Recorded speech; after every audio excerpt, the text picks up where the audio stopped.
Hello students, कैसे हैं आप सभी लोग। तो उम्मीद है आप सभी लोग अच्छे होंगे। आज एक बहुत महत्वपूर्ण टॉपिक पे हम लोग बात करने जा रहे हैं। टॉपिक है अपर पीसीएस 2024 में पॉलिटी के जो बहुत ही इंपॉर्टेंट टॉपिक्स हैं उनकी हम लोग बात करेंगे। पॉलिटी का जो पेपर है इसमें दो तीन चीज़ें आती हैं। पहला आता है आपका पॉलिटी, ठीक है। पॉलिटी के अलावा इसमें दूसरी चीज़ आती है आपकी गवर्नेंस। गवर्नेंस के बाद जो तीसरी चीज़ आती है वो आती है आपकी आईआर। चौथा आता है आपका सोशल जस्टिस। तो ये चार पांच चीज़ें इसके अंतर्गत आती हैं। ये एक ऐसा टॉपिक है जहाँ से आप बहुत ही प्रिडिक्ट कर सकते हो सवालों को। लास्ट टाइम मैंने टेस्ट सीरीज ली थी, उस टेस्ट सीरीज में से लगभग 40% के आसपास क्वेश्चंस आए थे, ठीक है। 40% के आसपास क्वेश्चंस आए थे। तो आज मैं आपको जो बताऊंगा, जितने भी क्वेश्चन बताऊंगा उसमें से मान के चलिए 40 to 50% क्वेश्चन आपके जो होंगे आपको एग्जाम में देखने को मिलेंगे। 3 या 4 तारीख को जो भी इसका एग्जाम है उस दिन आपको देखने को मिलेंगे। तो आप इस पर ट्रस्ट कर सकते हैं और शुरू से लास्ट तक पूरे वीडियो को देखिएगा। 10-15 मिनट के वीडियो को देखकर आपके अगर 15-20 नंबर बढ़ जाते हैं तो बहुत बड़ी बात है, ठीक है। आगे देखते हैं, पिछले साल के कुछ क्वेश्चंस देखते हैं और कौन से क्वेश्चंस मैंने बताए थे जो आए थे एग्जाम में उसके बारे में थोड़ा सा अवलोकन करेंगे। पहला क्वेश्चन आया था आपका, इंडिया एक रिपब्लिक है, ठीक। इसके बारे में लिखिए। बहुत सिंपल सा क्वेश्चन था, 2 नंबर में आया था। मनी और फाइनेंस बिल क्या होते हैं, बहुत घिसा पिटा क्वेश्चन है। अगर आपने पॉलिटी थोड़ा सा भी पढ़ी होगी तो इस प्रश्न की इंपॉर्टेंस आप जानते हो कि कितना महत्वपूर्ण प्रश्न था। एचआरसी पूछा गया था। एनएचआरसी मतलब नेशनल ह्यूमन राइट कमीशन, पिछली बार पूछा गया था, यहाँ से प्रश्न आपका बना था। सोशल इंजीनियरिंग क्या होती है, इसके बारे में प्रश्न आया था। क्योंकि सोशल इंजीनियरिंग जो टर्म है पिछली बार बहुत ज़्यादा चर्चाओं में रहा, राजनेताओं ने इसका बहुत प्रयोग किया, अखबारों में बहुत छाया रहा, तो इसलिए पूछा गया था आपसे। जुडिशियल रिव्यू, ये क्वेश्चन मैंने आप लोगों को पिछली बार, जो लोग मेरे साथ जुड़े होंगे उन लोगों को पता है कि मैंने कैसे आप लोगों से कहा था कि भाई इसको पढ़ो पढ़ो पढ़ो, 100 बार कहा था मैंने। क्योंकि ये बहुत ही महत्वपूर्ण टर्म था जुडिशियल रिव्यू, ठीक है। तो जुडिशियल रिव्यू को आना ही था और आया जुडिशियल रिव्यू। ये मैंने बहुत कहा था आप लोगों से कि पढ़ो भाई इसको, ठीक। एआरसी पूछा गया था। एआरसी सेकंड वाला जो था उस रिपोर्ट के महत्वपूर्ण बिंदु पूछ लेते। सोशल इंजीनियरिंग तो हो ही गया। रोहिंग्या, रोहिंग्या का आना ही था, ये मैंने पिछली बार आपको बांग्लादेश और भारत के संबंधों के बीच में ये वाला क्वेश्चन दिया था कि रोहिंग्या प्रवासी क्या है, इनके बारे में थोड़ा सा बताइएगा। तो ये आपका आना ही था। प्रवासी भारत, पिछली बार इंडियन डायस्पोरा के बारे में मोदी जी ने बहुत सारी बातें की थी। पुष्कर सिंह धामी भी बहुत सारी बातें डायस्पोरा के बारे में कर रहे थे। और जहां भी जाते थे, जिस मंच में जाते थे, वहां पे इंडियन डायस्पोरा चल रहा था। तो इस कारण से प्रवासी भारत से संबंधित प्रश्न आया कि यहाँ के जो प्रवासी हैं, विदेश में हैं, उन लोगों से हम लोग कैसे फ़ायदा उठा सकते हैं। एससीओ, मेरी टेस्ट सीरीज में एससीओ था, आप लोगों ने देखा होगा, जो पिछली बार जुड़े थे उन्हें एससीओ देखा होगा। सॉफ्ट पावर, ये मेरी टेस्ट सीरीज में था, सॉफ्ट पावर क्या होती है, इंडिया कैसे सॉफ्ट पावर का प्रयोग करता है, ये प्रश्न दिया था। और मैंने लॉन्ग क्वेश्चन में शायद ये दिया था, लॉन्ग में यहाँ भी आया था। UNSC, United nation security council, ये आना ही था, मैंने ये दिया था और ये आया भी था। क्यों आया था? क्योंकि उस बार Bharat united nation security council का अध्यक्ष बना था। इंडिया अफ्रीका एक सरप्राइजिंग एलिमेंट था कि इंडिया अफ्रीका देगा, ऐसी उम्मीद थी नहीं, क्योंकि इंडिया अफ्रीका वैसे यूपीएससी ने तो पूछा था मेरे ख्याल में 2015 या 2016 में पूछा था, ठीक है। 2015 या 2016 में पूछा था, लेकिन ये उस टाइम पे इतना हाईलाइटेड नहीं था। बट अचानक से आयोग ने थोड़ा सरप्राइज कर दिया आप लोग को। एसडीजी आना ही था। एसडीजी से रिलेटेड मैंने 2-3 क्वेश्चन दिए थे। तो एसडीजी से डायरेक्ट क्वेश्चन बनता है, या फिर आपका अगर डायरेक्ट क्वेश्चन नहीं भी आता है तब भी आप एसडीजी से रिलेटेड डेटा को किसी भी क्वेश्चन में कहीं भी ऐसे में यूज़ कर सकते हो।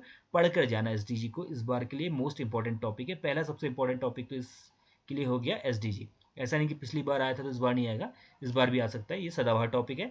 जी ट्वेंटी से रिलेटेड मैंने बहुत सारे क्वेश्चन दिए थे और जी20 से रिलेटेड आपके प्रश्न पूछा भी गया था, ठीक। तो यानी कि कुल मिलाकर आप अगर इसमें देखें, मान लीजिए कुल 20 प्रश्न है तो 20 में से कम 10 तो मैंने गैस सही किए थे। कुछ प्रश्न ऐसे भी थे जिनको आना चाहिए था, बहुत इंपॉर्टेंट प्रश्न थे बट वो नहीं आए। आना ना आना अलग बात होती है, बट एक मेंटोरशिप, एक प्रॉपर मेंटोरशिप देना अलग बात होती है। आपको कम से कम टीचर होते हुए ये पता होना चाहिए कि अगर मैं 10 प्रश्न बता रहा हूँ तो जाहिर सी बात है कि इन 10 में से 3 प्रश्न तो बच्चे के आएंगे ही। अब मैं 100 प्रश्न बता दूँ, ठीक है, और मैं कहूँ भाई 5 प्रश्न तो मेरे उससे फंसे हैं, फिर तो क्या फ़ायदा। फिर तो आप कहोगे कि भाई ऐसा तो हम ही कर लेते, हमें मालूम है कि इन 100 में से 5 तो आने ही थे, ठीक। 10 प्रश्न बताऊं और 10 में से 3-4 फंस जाए तो इसका मतलब है कि टीचर को पता है, अदरवाइज फिर टीचर तुक्के मार रहा है। आगे देखते हैं। पहला क्वेश्चन है धर्मनिरपेक्षता, मतलब दूसरा हो गया, पहला एसडीजी था, दूसरा धर्मनिरपेक्षता है। यहाँ से इसके आने के चांस 100% है। पिछली बार टेस्ट सीरीज में मैंने दिया था जो कि नहीं आया था, लेकिन यूपीएससी ने इस प्रश्न को 2023 में पूछा था। यूपी पीसीएस ने इस प्रश्न को 2022, 23 या 24 में कभी पूछा है। 24 का तो हुआ नहीं, 22 या 23 में कभी पूछा था यूपी पीसीएस ने। तो ये क्वेश्चन आना बनता था और इस बार जो है ये बहुत ही हाईलाइटेड है। जब भी हम न्यूज़ चैनल खोलते हैं 10 मिनट की न्यूज़ में 2 बार तो आप ये सुन ही लोगे कि सेक्युलरिज्म सेक्युलरिज्म, ठीक है। तो सेक्युलरिज्म चर्चाओं में रहने वाला शब्द है, सेक्युलरिज्म जो है हमारे संविधान में रहने वाला शब्द है। एक प्रश्न पूछा गया था यूपीएससी के द्वारा कि भाई जो सेक्युलरिज्म है उसमें हमारे और अमेरिका वाले में क्या अंतर है। एक में पूछा गया था हमारे और फ्रांस वाले में क्या अंतर है, यानी कि कुल मिलाकर हमारे और जो वेस्टर्न कंट्रीज है उसके सेक्युलरिज्म में क्या अंतर है, ठीक है। तो याद रखना बहुत इंपॉर्टेंट टॉपिक है, सेक्युलरिज्म को पढ़कर जाना, छोटा क्वेश्चन बन सकता है इससे। सेक्युलरिज्म इंपॉर्टेंट टॉपिक है। अगला भारत अमेरिका और क्वाड, ये सो टाइप का बहुत इंपॉर्टेंट नहीं है बट फिर भी इंपॉर्टेंट है। पहले वाला वेरी इंपॉर्टेंट था, ये इंपॉर्टेंट टॉपिक है। भारत और अमेरिका इसलिए इंपॉर्टेंट है क्योंकि यहाँ पे नए प्रधानमंत्री राष्ट्रपति बने हैं जिनका नाम है ट्रंप, और ट्रंप के बनने के बाद भारत और अमेरिका के रिश्तों को दोबारा से डिफाइन करने की ज़रूरत पड़ती है। क्वाड जो है, क्वाड का हाल फिलहाल में बैठक हुई थी, लीडर समिट हुई थी क्वाड की, जिसमें कि मोदी जी गए थे। तो इस कारण से क्वाड भी इंपॉर्टेंट है। दोनों ही टॉपिक इंपॉर्टेंट आपके लिए हो जाते हैं। अमेरिका देशों के लिहाज से मेरे ख्याल में इस बार सबसे इंपॉर्टेंट देश है। उसके अलावा बहुत सारे देश हैं जहाँ पे मोदी जी गए थे। मलेशिया गए थे, मलेशिया के साथ भी बहुत सारे हम लोगों ने समझौते किए, बहुत सारे सौदे किए थे। उसके बाद ये यूक्रेन गए थे, पोलैंड गए थे, यूरोप की यात्रा की थी, और भी जगह गए थे। लेकिन उन सबको हम लोग पढ़ भी नहीं सकते और सारे के सारे इंपॉर्टेंट होते भी नहीं है। अब बहुत मुश्किल है कि भारत का क्वेश्चन आ जाएगा मलेशिया के साथ, ठीक है। आने की संभावना है बट बहुत रेयर क्वेश्चन चांस है, ठीक है। तो भारत और अमेरिका इस बार के लिए बहुत इंपॉर्टेंट टॉपिक है। आगे बढ़ते हैं। ये क्वेश्चन लिख के ले लो, अगर ये क्वेश्चन नहीं आया, ठीक है, ये वाला क्वेश्चन नहीं आया कि 129वें अमेंडमेंट के बारे में डायरेक्ट इनडायरेक्ट क्वेश्चन नहीं आया, तो इसका मतलब तो फिर हमारा पढ़ाना बेकार है, हमें चैनल बंद कर देना चाहिए, ठीक। क्यों इस क्वेश्चन के आने की संभावना है? क्योंकि ये वही प्रश्न है जिसके द्वारा विपक्ष ने दबाव बनाया, और विपक्ष का कहना था कि ये जो इंडिया का फेडरल सिस्टम है उसके साथ खिलवाड़ है, ठीक। वन नेशन वन इलेक्शन वो चीज़ है जिसको पहली बार मोदी जी, वैसे नॉर्मली ऐसा होता नहीं कि सरकार जो होती है इसको ज्वाइंट पार्लियामेंट्री कमेटी को भेजे, ठीक है, लेकिन उन्होंने क्या किया, ज्वाइंट पार्लियामेंट्री कमेटी को इसको भेज दिया है। तो इसका मतलब है बहुत इंपॉर्टेंट टॉपिक है, 2024 यूपीएससी ने पूछा है। जितने भी एक साल, पिछले एक साल में पेपर हुए हैं, हर पेपर में या तो ये जीएस में आया है या फिर निबंध में आया है। तो 129वां अमेंडमेंट बहुत इंपॉर्टेंट है, very very very very important है। पढ़कर जाना, एक एक चीज़ पढ़ लेना इसकी अच्छे से, या तो निबंध आएगा या फिर ये यहाँ पे पूछा जाएगा। कैग इस बार के लिए बहुत इंपॉर्टेंट है। कैग क्यों इंपॉर्टेंट है? क्योंकि कैग, भारत में नए कैग बने हैं इस बार। साथ ही साथ भारत ने ASOSAI एक संस्था है, इसका जो बैठक थी वो नई दिल्ली में आयोजित की गई थी, ठीक है। तो 16वीं बैठक ASOSAI की 16वीं बैठक जो थी ये नई दिल्ली में आयोजित कराई गई। तो इस कारण से इंपॉर्टेंट हो जाता है। कैग को पढ़कर जाना है, कैग को कैसे नियुक्त करते हैं, कैग के काम क्या होते हैं, कैग को कैसे निकाला जा सकता है, ETC ETC ETC इंपॉर्टेंट है इस बार के लिए। बहुत इंपॉर्टेंट नहीं कहूँगा बट इंपॉर्टेंट कैग है इस बार के लिए। भारत और चीन के संबंध, भारत और बांग्लादेश के संबंध बहुत इंपॉर्टेंट है। भारत चीन क्यों इंपॉर्टेंट हो जाता है? क्योंकि वन रोड वन बेल्ट, ठीक है, वन बेल्ट वन रोड था, वन रोड वन बेल्ट था, ठीक। तो ये जो इनिशिएटिव है भारत और चाइना का, ये इनिशिएटिव को आपके 10 साल हो चुके हैं, ठीक। 2014 में शायद इंट्रोड्यूस किया था, 2015 से चर्चाओं में रहा, फिर 2015 के बाद से आज तक कम से कम 10 या 12 परीक्षाओं में, बड़ी बड़ी परीक्षाओं में, जिसमें से पीसीएस और आईएएस है, वहाँ पे ये पूछा गया है, ठीक है। One belt one road initiative जो है, ओबोर इसका नाम है, OBOR, one belt one road initiative, ये इंपॉर्टेंट है। तो चाइना इस बार भारत के लिए बहुत इंपॉर्टेंट है। वैसे भी चाइना हमेशा से इंपॉर्टेंट रहता है, कब आ जाए कोई नहीं जानता। आप जानते हैं भारत का और चाइना का ट्रेड वॉर चल रहा है, भारत और चाइना के बीच में जो डिस्प्यूट है उसके लैंड्स को लेकर वो भी हैं। तो भारत और चीन संबंध इस बार के लिए बहुत इंपॉर्टेंट है। भारत और बांग्लादेश क्यों इंपॉर्टेंट है आप सभी को पता है, क्योंकि भारत और बांग्लादेश के जो संबंध है वो एक नए स्तर पर पहुंच रहे हैं। वहाँ से सरकार बदली, शेख हसीना भारत दौड़ कर आई, फिर उसको यहाँ शरण दे दी गई, जिसके कारण से बांग्लादेश बहुत नाराज़ था। फिर भारत ने बांग्लादेश के प्रतिनिधियों को बुलाया तो उन्होंने कहा कि हमारे देश के पास पैसा नहीं है कि हम लोग फालतू विजिट कर सकें, ATCT बहुत सारी चीज़ चल रही है। तो भारत बांग्लादेश इंपॉर्टेंट है। जो ये आप दक्षिण एशिया की बात कर रहे हैं, तो वहाँ पर बांग्लादेश का ये बदला हुआ रुख भारत की कहीं ना कहीं जो पावर है उसको कम करेगा।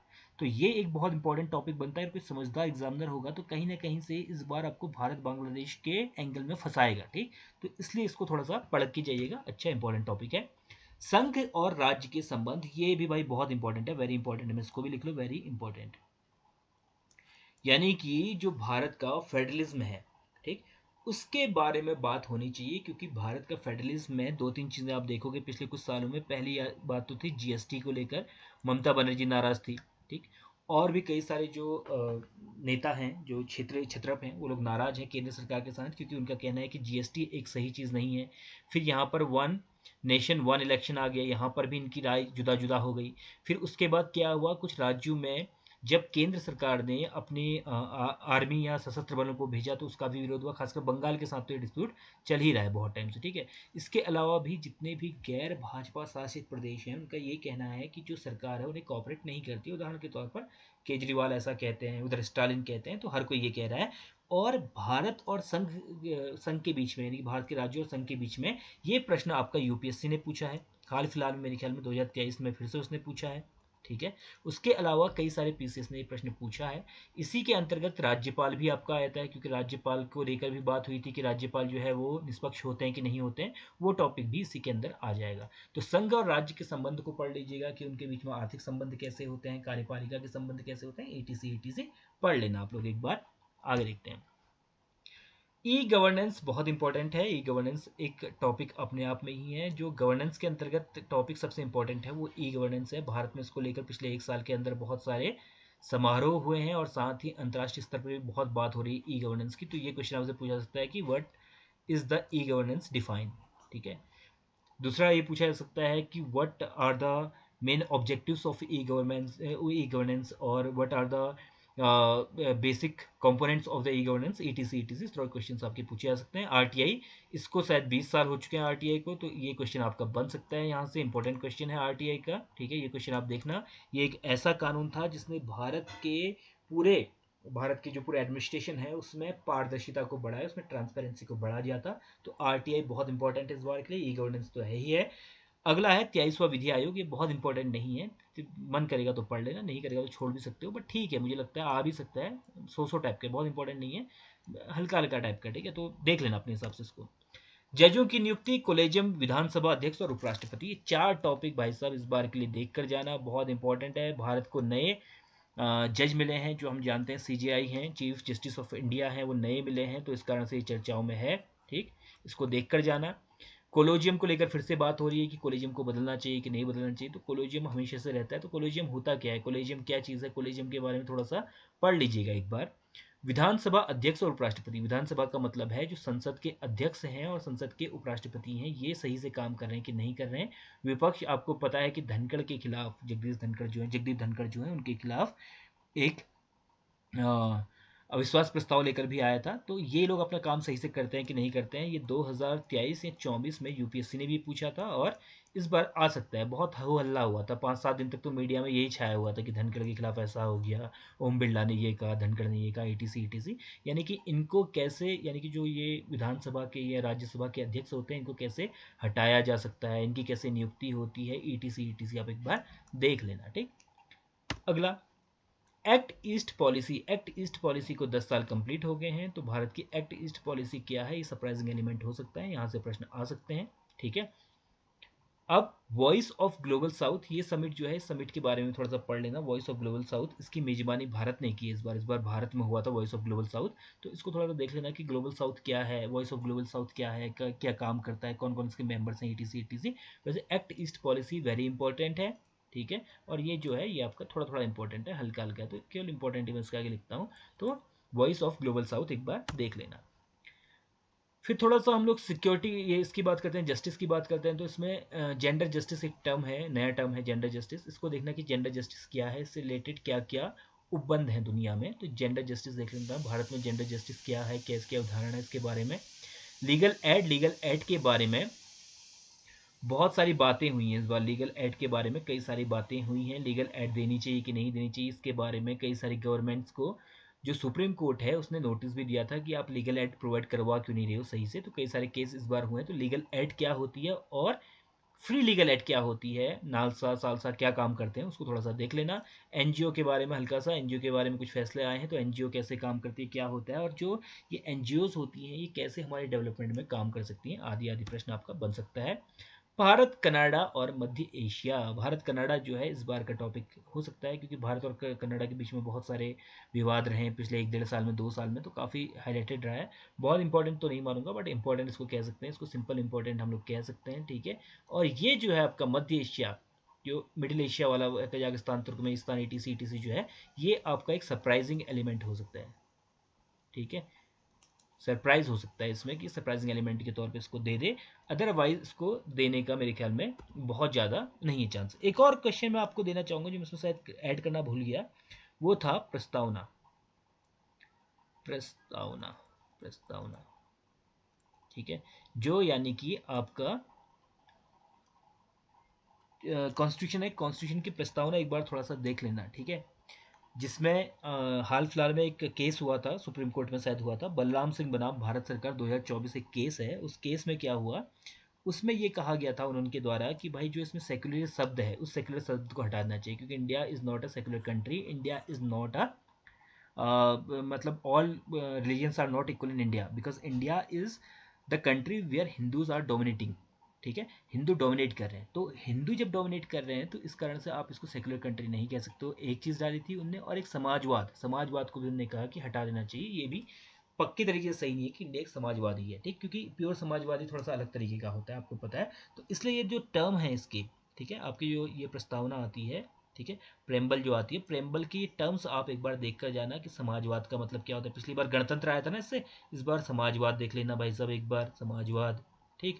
दूसरा क्या देख लोगे, दूसरा देख लोगे इससे सेक्युलरिज्म देख लोगे, ठीक। ETC से जो टर्म है उन टर्म्स को देख लेना, इतना कर लोगे 200 में से कम 100 नंबर तो लेकर आओगे ही आओगे। अब बाकी नंबर खुद अपनी मेहनत भी करोगे कुछ, ठीक है, तो 100 नंबर तो कम से कम आप इसमें लेकर आओगे। क्वेश्चन कोई छोड़ने नहीं है, सारे क्वेश्चन करके आना। जल्दी मिलेंगे एक नए वीडियो के साथ, तब तक के लिए आप सभी लोग का धन्यवाद। आप लोगों ने इतने प्यार से वीडियो देखा। जल्दी मिलते हैं नई वीडियो के साथ। कोई भी अगर क्वेरी होगी, कुछ भी अगर आपको पूछना होगा तो आप पूछ सकते हैं, कमेंट कर सकते हैं। कमेंट का जवाब देने का प्रयास अधिक से अधिक करेंगे, ठीक है। धन्यवाद।